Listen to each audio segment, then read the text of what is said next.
Hello, everybody, and welcome to episode 23, 18, 19, 20, 21, 22, 23, 24, episode 24 of Doki Doki Blue Skies. Last time, we had that epic, it was absolutely phenomenal, if I do say so myself, that kiss with Yuri on New Year's Eve, atop the rooftop after the fireworks.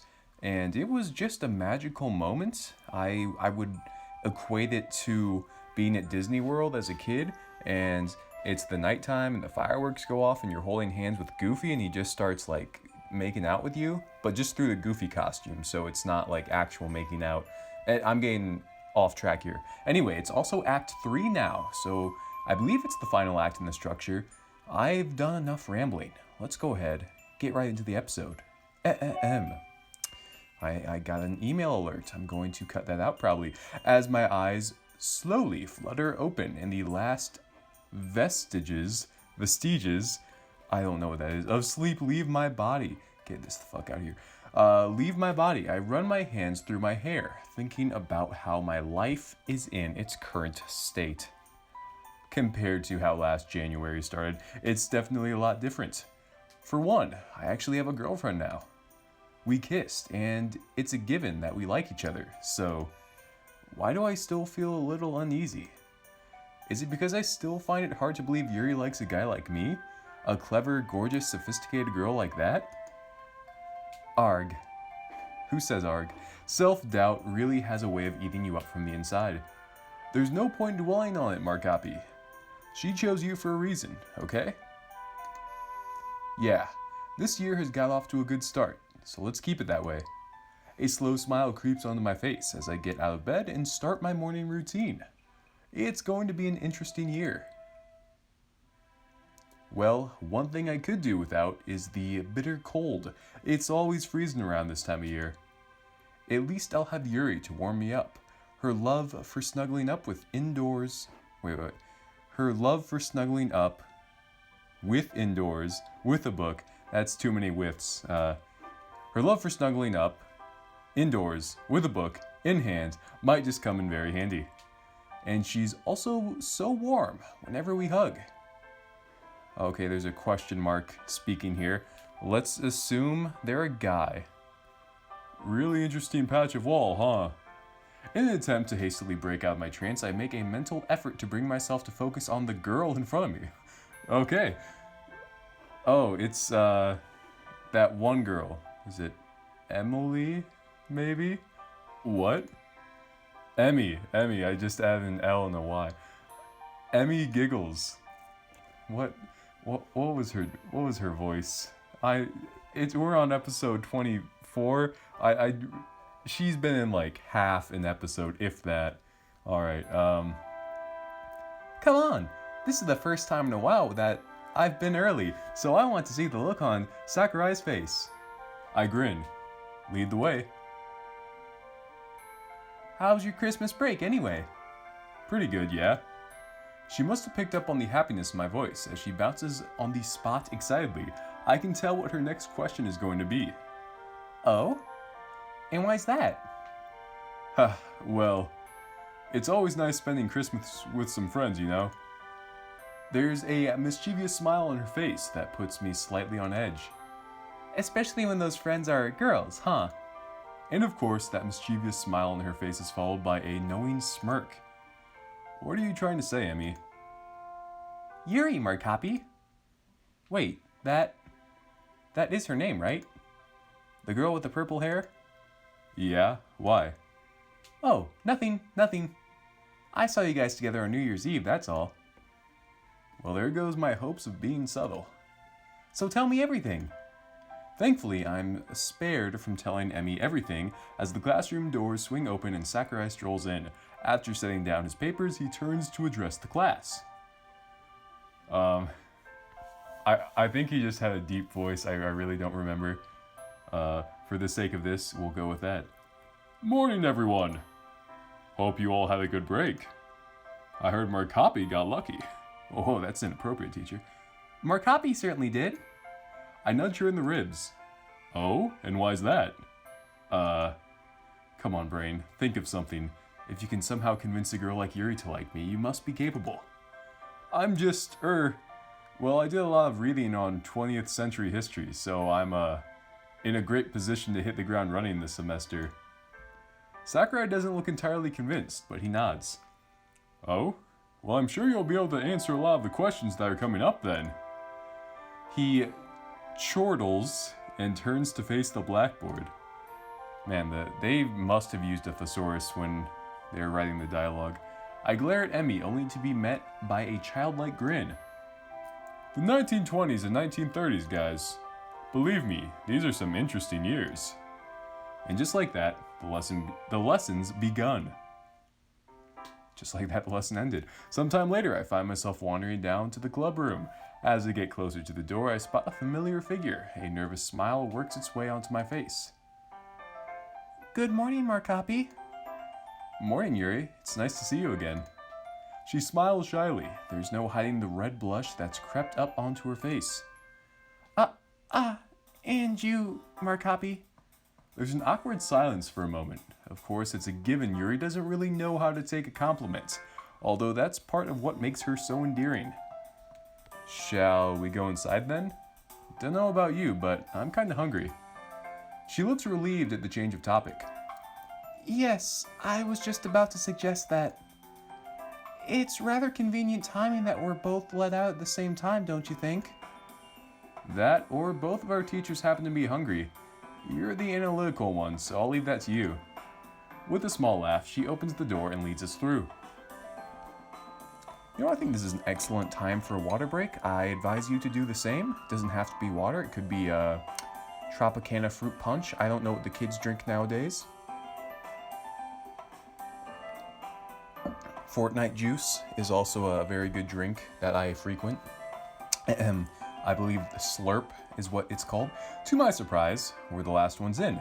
Monica and Sayori look deep in conversation about something, while Natsuki has her face firmly hidden behind some manga. The girls look over. Well, Monica and Sayori do, and give us a brief smile before turning back to their conversation. Should we go over and talk to them?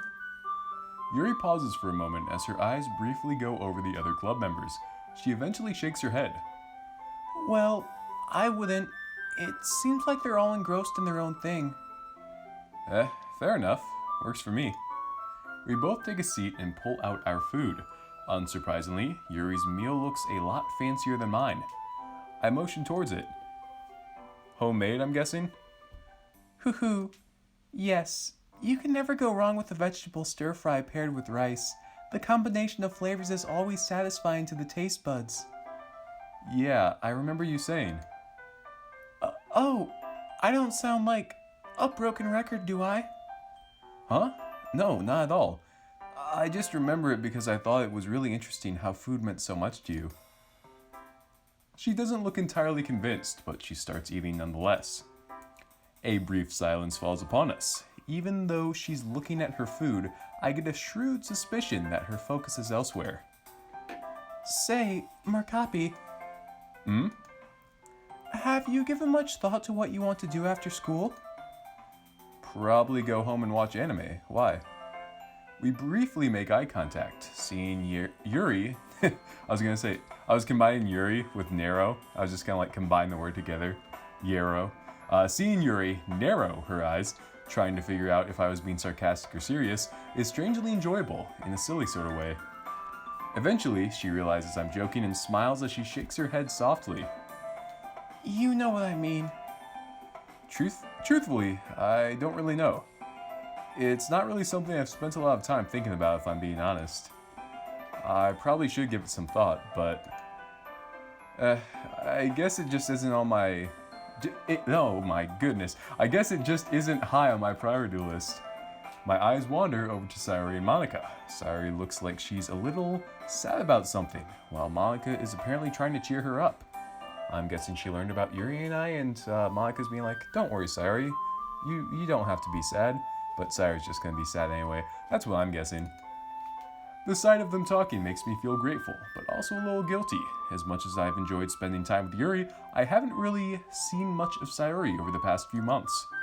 Still, it's good to know that she has other friends, right? Given how we're only second years, it's understandable. I return my gaze to Yuri. Judging by the look on your face, you've probably spent a little more time than I have on the matter. I suppose you could say that. Let me guess, you want to go to university? To study something like Japanese? Was I really that obvious? It was just a real fitting pick, that's all. I suppose it is. I imagine you're excited to go. To university? Yes and no, actually. On the one hand, university can be such a stimulating place.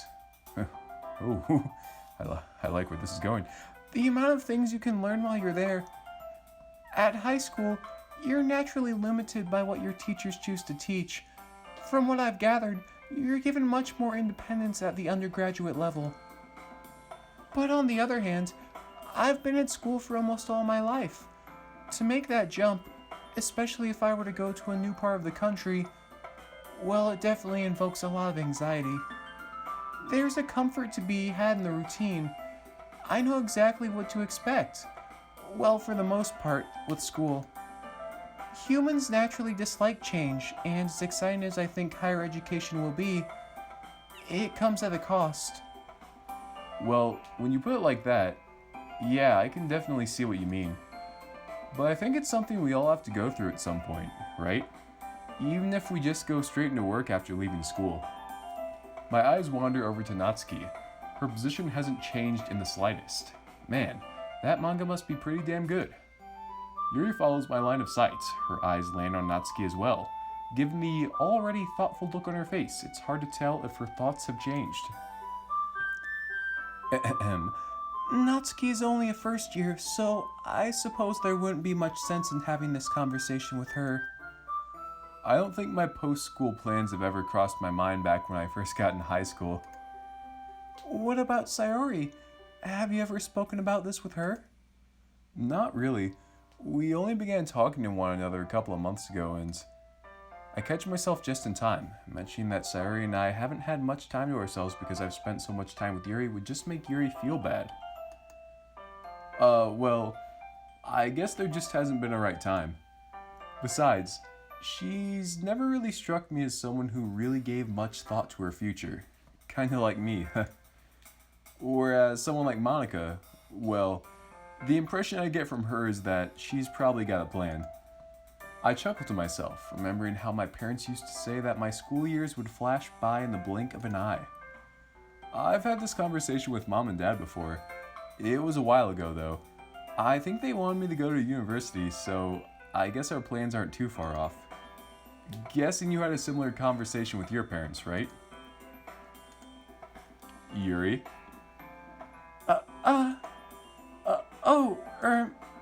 Yes, I think so. The vague, uncertain nature to her answer throws me off guard for a moment, but I'm not given much time to push it as Monica suddenly turns to us. Hey, you two. Sorry about not saying hi just now. I was a little preoccupied. It's all good. Everyone seemed to be doing their own things, so I don't think anyone really noticed. You okay, Sayori? You looked a little down when we walked in. Oh, I'm fine. What made you think that? I don't know. Guess it just looked like Monica was trying to cheer you up about something. Just how I interrupted the situation. Interpreted the situation, that's all. There's nothing wrong, silly. How was your New Year's Eve? I glanced towards Yuri. There's a faint blush on her cheeks. It was really something. The look on Sayori's face goes from quizzical to understanding as she puts two and two together. Ooh, you two, you're together, aren't you? I reach out and gently weave Yuri's hand into mine. Yeah, we are. I knew there was something going on between you two. I'm so happy for you guys. I don't think she is happy for us. Sayori's smile is so huge, it's almost bordering on insincere. Great! That's precisely what this club needs. Lovey-dovey mushy stuff. I'm surprised you'd even notice said... That doesn't make sense. I'm surprised you even notice said mushy stuff with how absorbed into your manga you seem to be. Yeah, I don't know what to make of that sentence, if I'm gonna be real. It doesn't block out the sound of people kissing, you know. That sounds like it came from personal experience. She tips her manga down to glare at me. I grin and raise my free hand up in a comedic display of self-defense. To be fair, she has a point. PDAs are a major no-no for me. Don't worry, we'll save all the physical stuff for when you guys aren't around. Oh. Oh. What? Why are you all looking at me like that? You never really think before you open your mouth, do you? What do you... The sound of the bell ringing cuts my question short, and soon after, the sounds of scraping chairs fill the air as everyone starts packing up. It's only as we're all heading towards the door do I realize why... Wow, let's start that over. It's only as we're all heading towards the door do I realize why what I just said caused so much awkwardness. Oh. No, I didn't mean it like that. Guys. But Monica, Natsuki, and Sari are already gone. Desperately, I turn to Yuri. You knew what I really meant, right? I awkwardly rub the back of my head. Yuri? You know, you're quite endearing when you're flustered. She smiles and heads off. Oh, this game is on. Epic.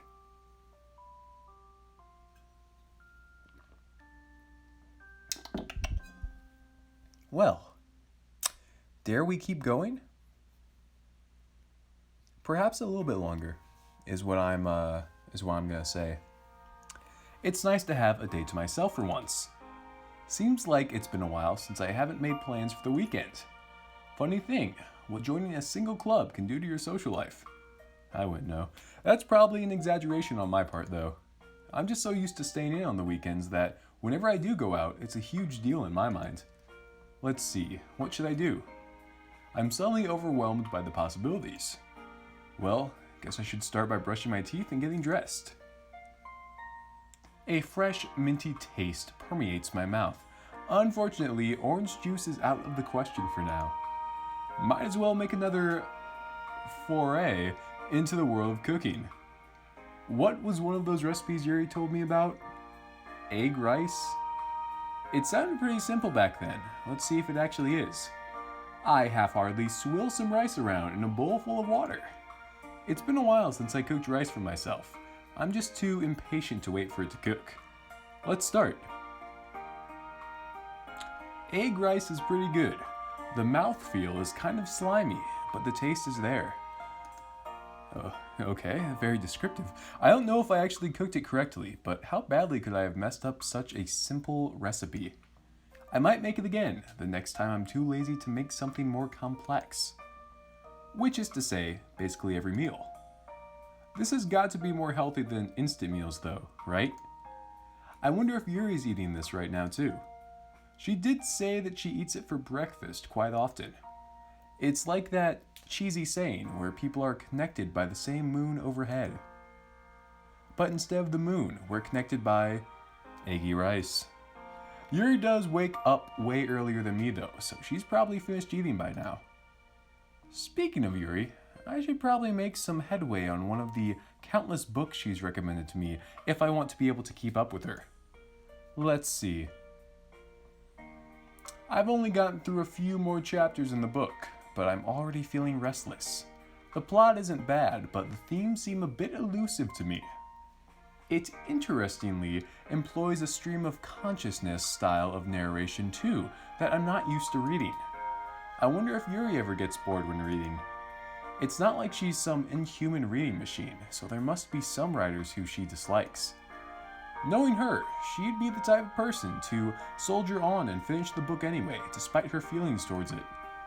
Maybe I should go outside and stretch my legs for a bit, then come back to the book later with fresh eyes.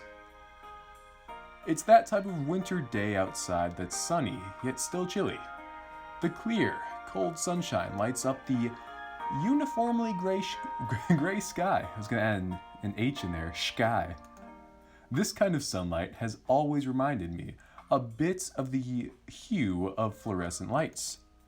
It makes the air seem strangely crystalline. Fortunately for me, it's not cold enough to warrant building up in a bunch of layers. Bundling up in a bunch of layers. Just my sweater is enough to keep me comfortable. Some people have crazy cold tolerances. I'll never be able to reach the levels of girls who can wear skirts in freezing weather. Speaking of which, there's a girl in a skirt approaching me. Ho, she's approaching me. Looks like she's walking her doge. Is that Shiori? Who are you? Have we seen you before? Maybe episode 1? Does anyone remember this girl? Who are you?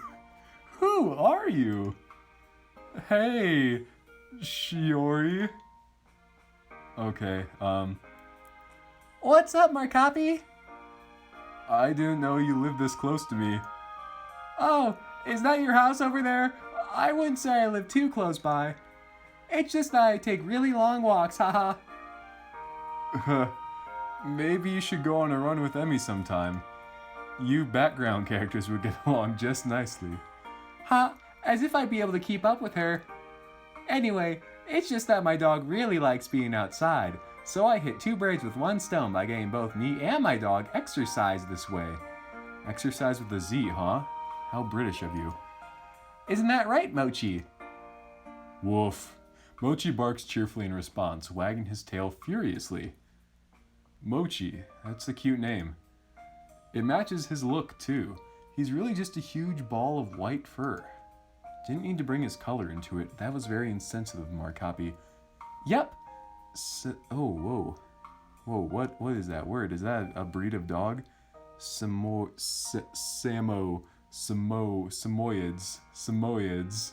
Yep, Samoyeds look kind of like giant blobs of white mochi, don't they?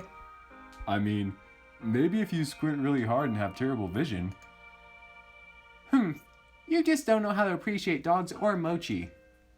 So, are you out enjoying the sunny day as well?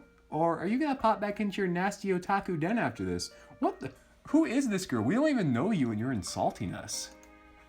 Well, I decided to take a walk. Hey, I do not have a nasty otaku den. I wouldn't even call myself an otaku. Just because a guy dabbles in the occasional anime or manga doesn't mean that he's an otaku. Don't forget they play video games. Oh yeah, wait. Haha, don't worry, I won't tell any girls about it. How do you even know what hobbies I'm into? Look, just because I don't confiscate the manga you read in class doesn't mean I don't notice. You should be thankful you have such a chill class rep, huh? Oh, she's our class rep? Maybe we did meet her. I mean, it kinda rings a bell, but still, you don't deserve to be in one episode and then pop back up 20-something episodes later. Be gone. Otherwise, next time you swap manga with your buddies, you might find yourself in huge trouble. Says the girl who wildly modifies her uniform. And just so you know, the girls I hang out with don't mind those things, bitch. Or at least I don't think so, bitch. Pfft, I'm just teasing you, Markapi. Yeah. Do you have cram school or something after this? I assume that's why you're wearing the uniform on Saturday. Eh? Nah, it's just a habit from my old school. I used to go to this really prestigious private school that required everyone to wear their uniforms outside.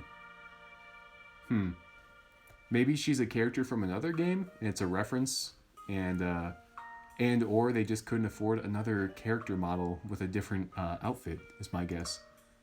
Like every high school student wears their uniform when they go to academic-related things like cram school. But we had to wear our uniforms when we were just hanging out outside of school, too. Something about holding ourselves accountable for our conduct both in and out of school. Sounds suffocating. No kidding. The headmaster had a giant stick up his butt. So, are you overcompensating with your current uniform then? Making up for all those years you couldn't customize your uniform? Heh, let's just say that I'm glad the rules are less strict at our school. Mochi suddenly barks and tugs at his leash, causing Shiori to stumble a bit. Okay, Mochi. Looks like he wants to get going now. I'll see you at school, Markapi. See ya. Mochi runs off with a struggling Shiori in tow. It's as if Shiori's the one being walked by her dog. Well, I should probably head back in to finish my book anyhow. You know what? I think we're going to call it there, after we were so rudely insulted by the class rep with her dog who we don't remember. So, that's going to do it for me today. Go ahead and do me 4 favors. Like, comment, subscribe, and as always, help me find a girlfriend. And bye-bye.